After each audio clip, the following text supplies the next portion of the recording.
When the power of the Libyan kings of Egypt began to wane in the 8th century, the northern Ethiopian king, Pianki, marched from his capital of Napata and invaded Egypt.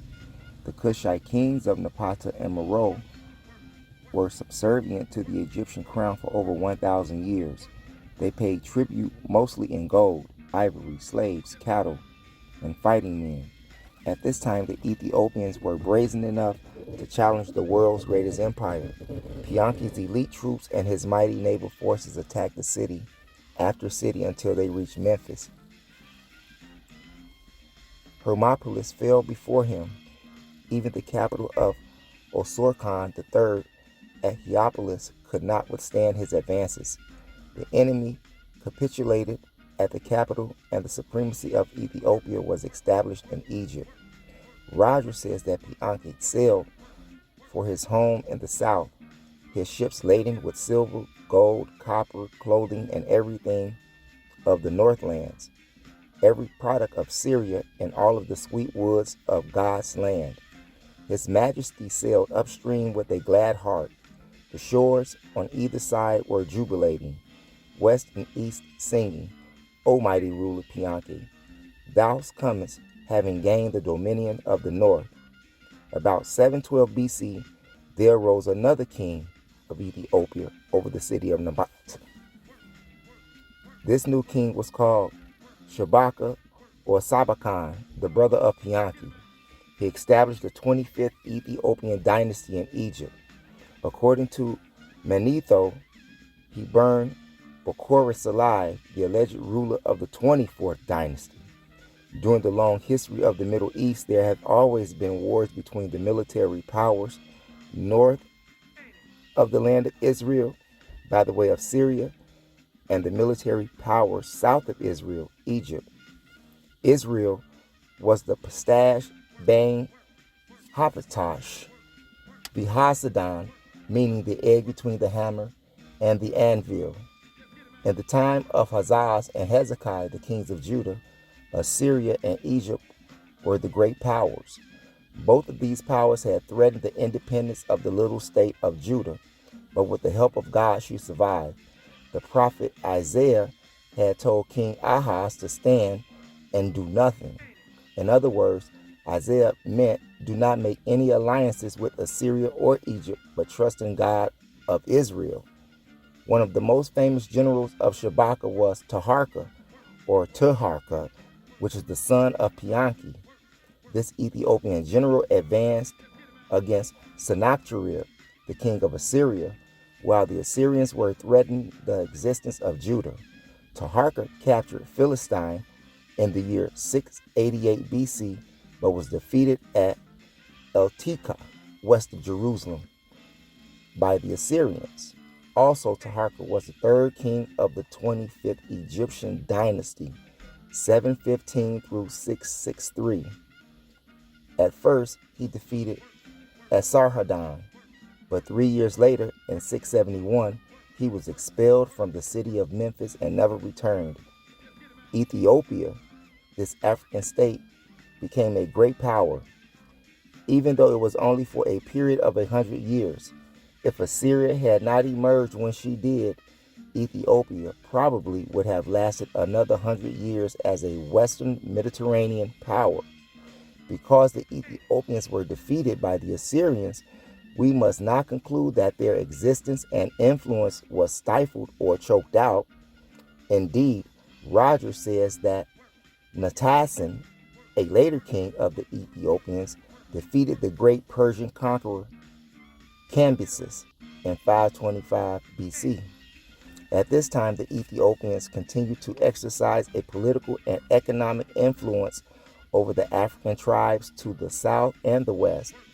In the same way that culture and civilization spread from Greece and Rome over the entire continent of Europe, in the same manner, culture and civilization spread from Egypt and Ethiopia to other parts of the continent of Africa. It seems that the Kushite civilization developed into two stages. First, at the famous city of Napata, and the second at the industrial city of Meroe. The political power of Napata was predicated on the influence of gold. Here is an excellent description of the abundance of gold in Ethiopia. Cambyses thrust his authority far up the Nile, past Thebes and the first cataract into Ethiopia.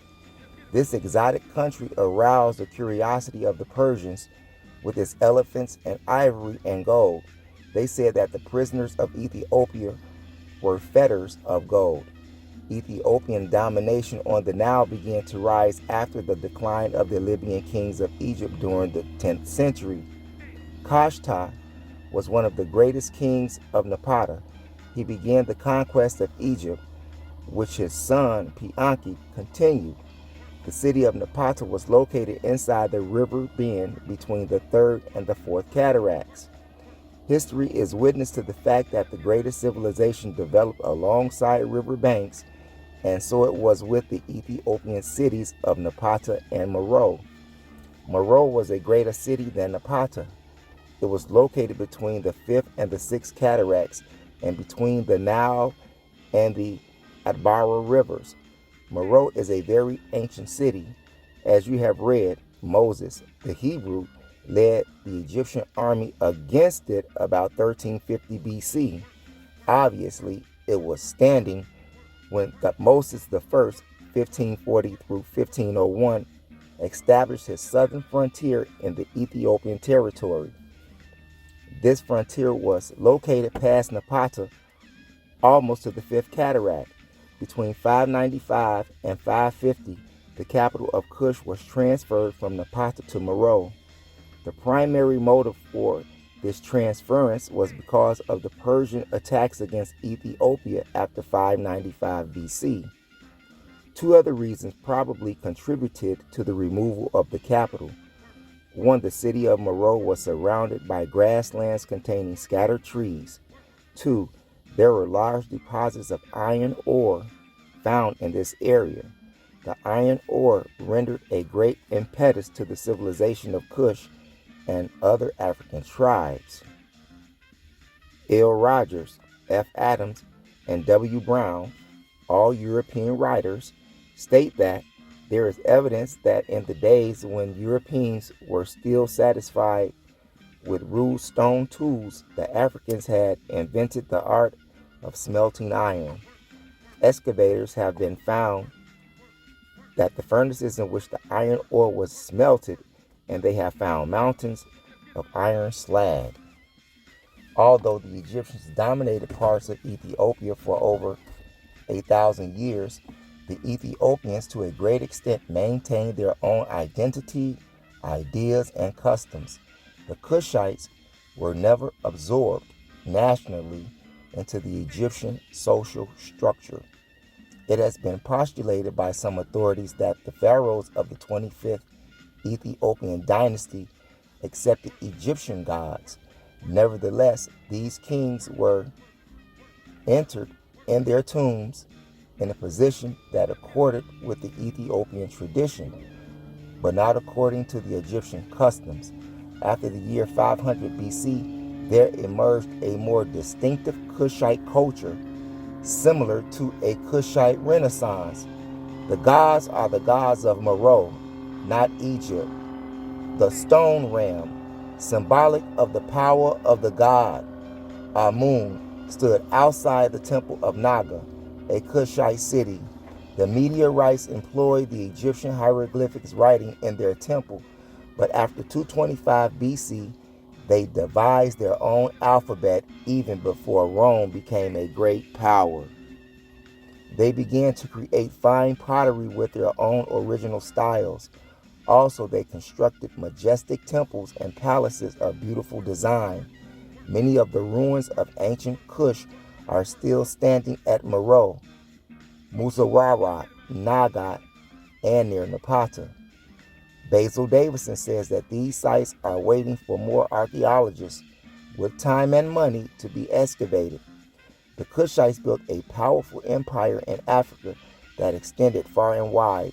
Their political and military sway extended to the Red Sea, to the Aksumite kingdom to the south.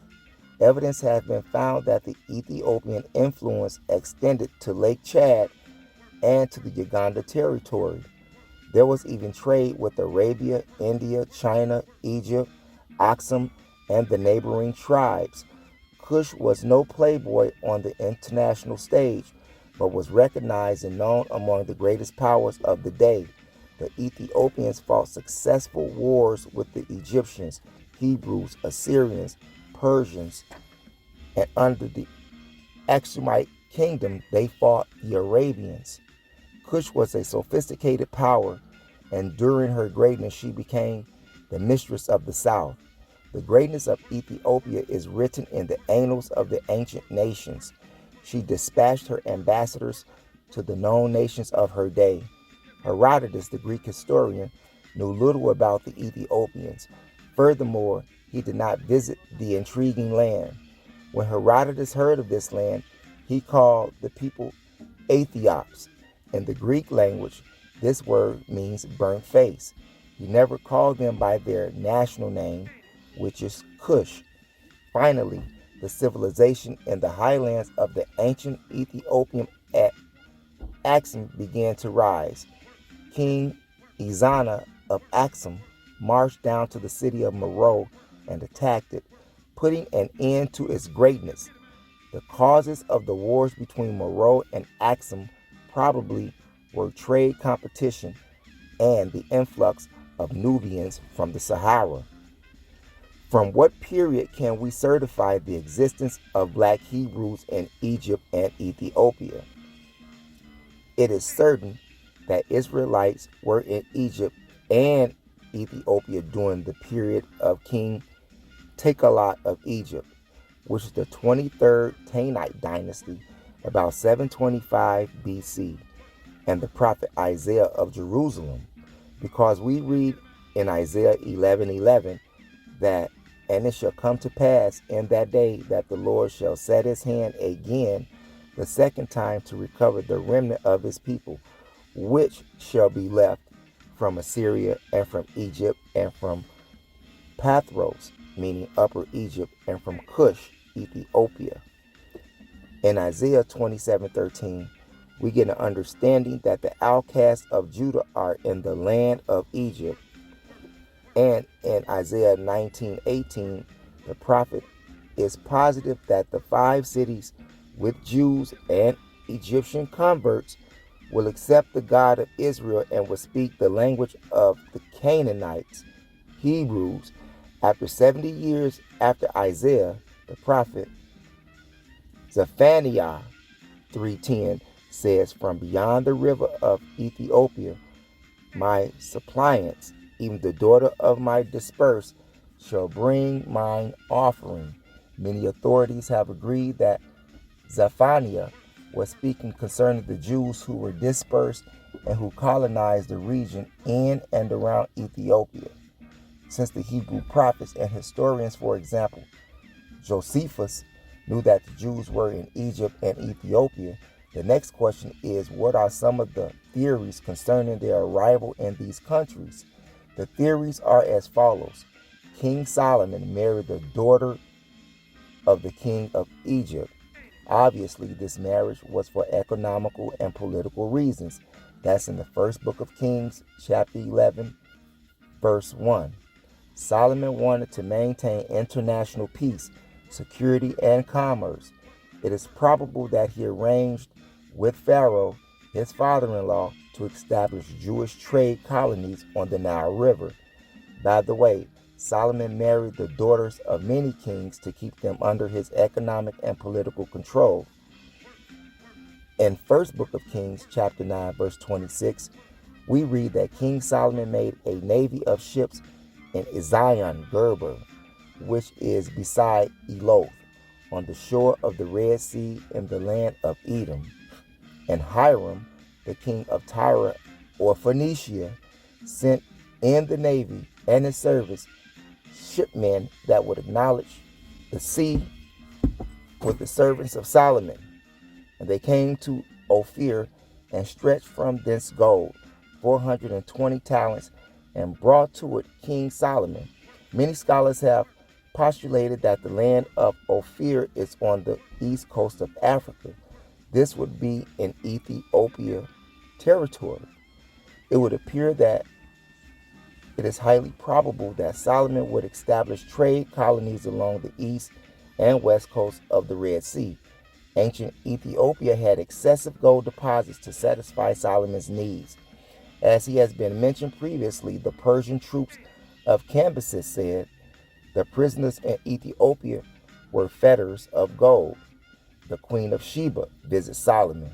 The fact that her visit occurs after the voyage of Solomon's Hiram's navy to Ophir suggests that in the mind of the writer, Ophir was associated with the territory of that rich Queen of Sheba.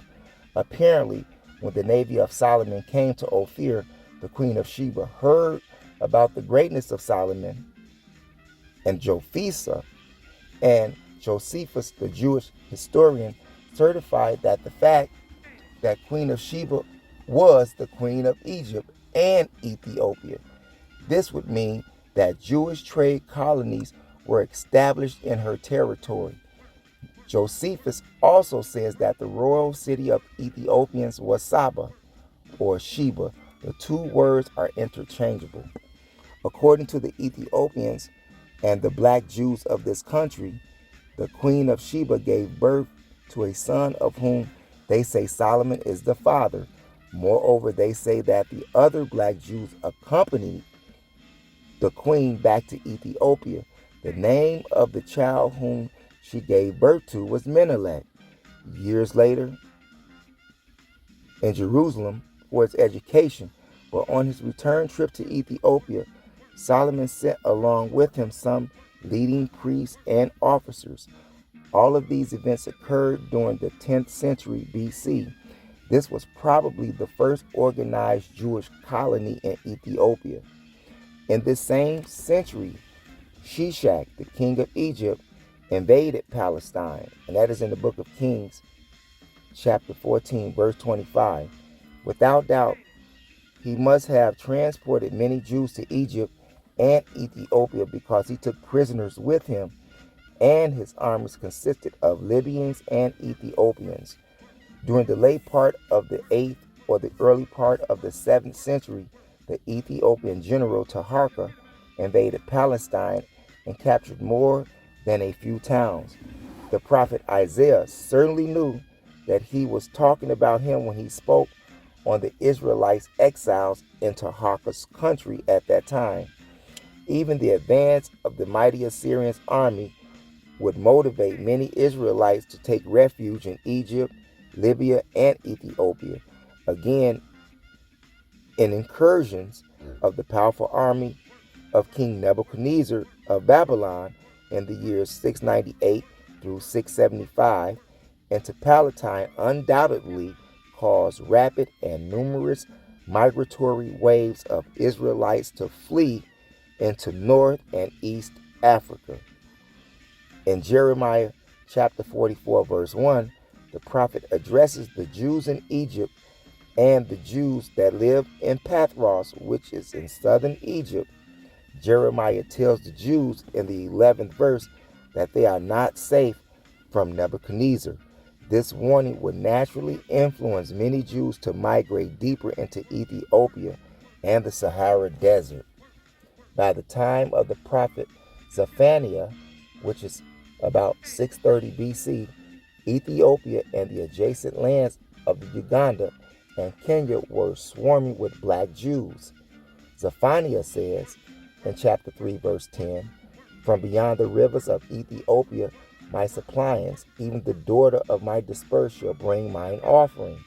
This verse is an indication that the Israelites would be multiplying and making converts among the inhabitants beyond the rivers of Ethiopia. No doubt this prophet had communication with the Jews in this remote area. The rivers of Ethiopia connects with the Nile water system in the heart of Ethiopia.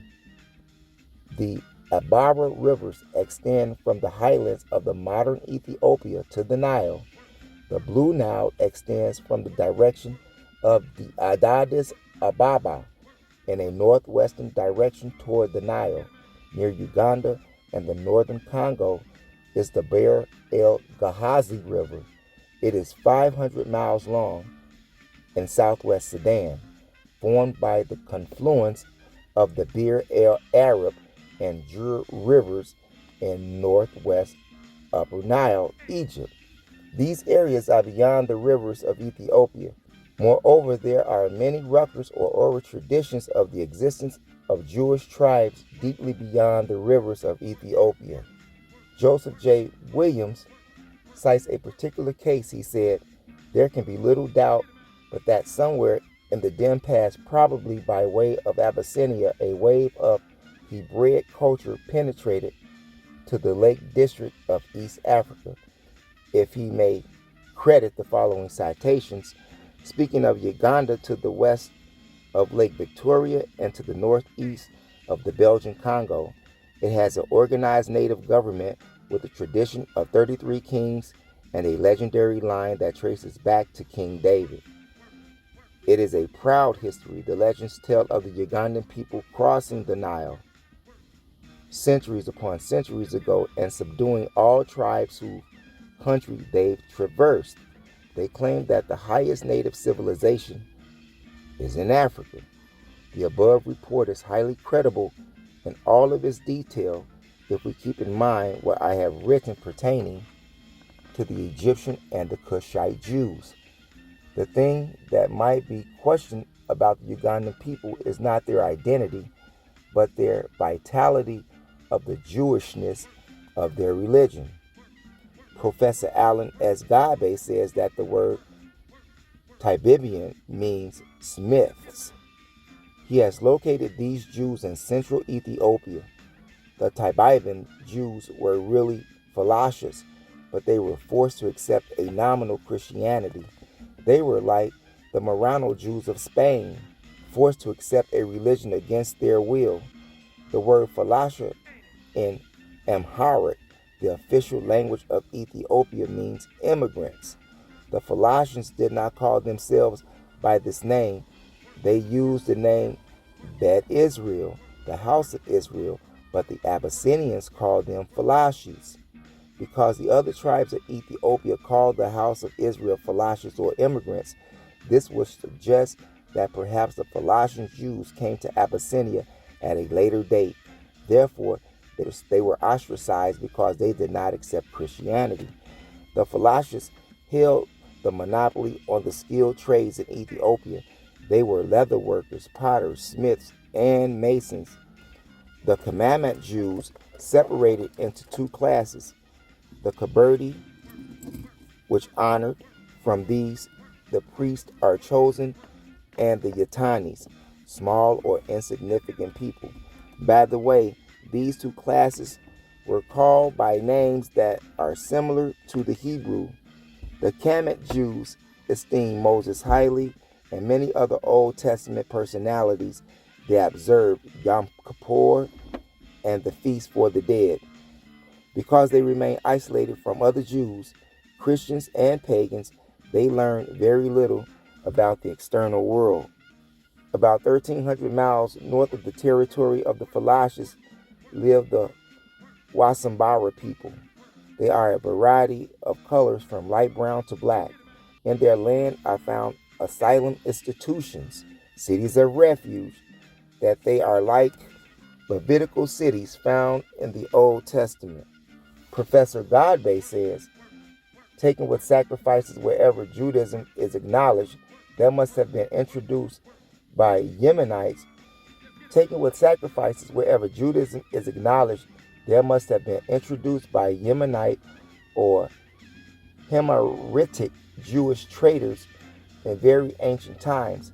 Concerning the Wasambaras, people along the east coast of Africa, opposite the island of Zanzibar, we know very little about, but it is a known fact among scholars that Jewish merchants from Yemen traded along that coast. It is possible that the Jewish colonies were established there at an early date. It is also a probability that Jewish tribes migrated from the north. I have shown previously that the Jewish immigrations crossed the Red Sea into Ethiopia and that the Jewish immigrants migrated from Egypt to Ethiopia. My conclusion is this: the nations of Ethiopia became an influence or confluence, crossroad of a wave of Hebrew culture and settlements. Here in Ethiopia was the great center of the black Jews. They changed ideas. Some settled down to stay, others departed to the west and the south. Joseph L. Williams, quoting Walter Cecil Plowden, the British consul in Abyssinia, agrees with my conclusion. After the British Council reviewed the national records and traditions, he concluded, two things are certain, that at a far later period, 6 sovereigns of pure Jewish race and faith reigned at Gondar, and that to this day, numerous Jews are found throughout Abyssinia. I think it is also highly probable that the whole of Abyssinia was of Jewish persuasion previous to its conversion, as even those who have adopted the Christian creed still maintains numerous forms and observances. As we can conclude from the above and other records, the Christians of Abyssinia were once Jews. Incidentally, Solomon Grazel, in his book, A History of the Jews, has stated that there still exists 100,000 black Jews in Ethiopia who are not Christians. After King Abraha of Ethiopia accepted Christianity in the 4th century AD, a great change occurred that was disastrous to the existence of the Jews. They became victims of persecution that lasted for many centuries. Ever since the rise of Christianity in Ethiopia, Judaism has been decreasing. Yet, in spite of social pressures and discrimination, 100,000 black Jews have been able to survive. This multitude of Jews surviving under hostile conditions proves that their greater numerical strength is earlier found in their history. There is an island near the southern coast of Africa called Malagasy Republic. The old name for this island was Madagascar. Near the eastern part of this land, on the Isle of Saint Marie, there exists a group of black Jews who call themselves Safan Ibrahim, descendants of Abraham. Professor Alan Gabe says the same alphabetic writing that was present in Palestine about 650 BC appeared at the same time in Malaysia. Moreover, he says that since the Hovas of Madagascar are members of the Malayan family who probably immigrated from Cambodia, this indicates the historical connection with the Jews of Madagascar, like the Jews of Ethiopia, Uganda, and Wasambara. There are a multiplicity of Jewish cultural survivors, complexes, patterns, and traits found functioning among the Jews of Madagascar, such as the following: the day counted from sunset to sunset, many fast days, the eating of beef, the New Year festival, the making of a small fire on the first evening of the feast. They have rituals of the purification of the people. They sprinkle blood of the New Year's ritual upon the doorpost. The latter ritual could be reminiscent of the Passover ceremony, which is observed in the month of Aviv. This month is the first month of the Jews' civil New Year. In this month, the kings of Israel were inaugurated. Rocking more powers. Up jumps the boogie to the bang bang boogie. Up jumps the boogie to the bang bang boogie. We rocking more powers. We rocking more powers. More powers. More powers. More powers. More powers. More powers. More powers. the boogie to the bang bang boogie. I cut off your head, nigga. One time for your mind, this is what I said, nigga. You see red, more powers, more powers, more powers, more powers.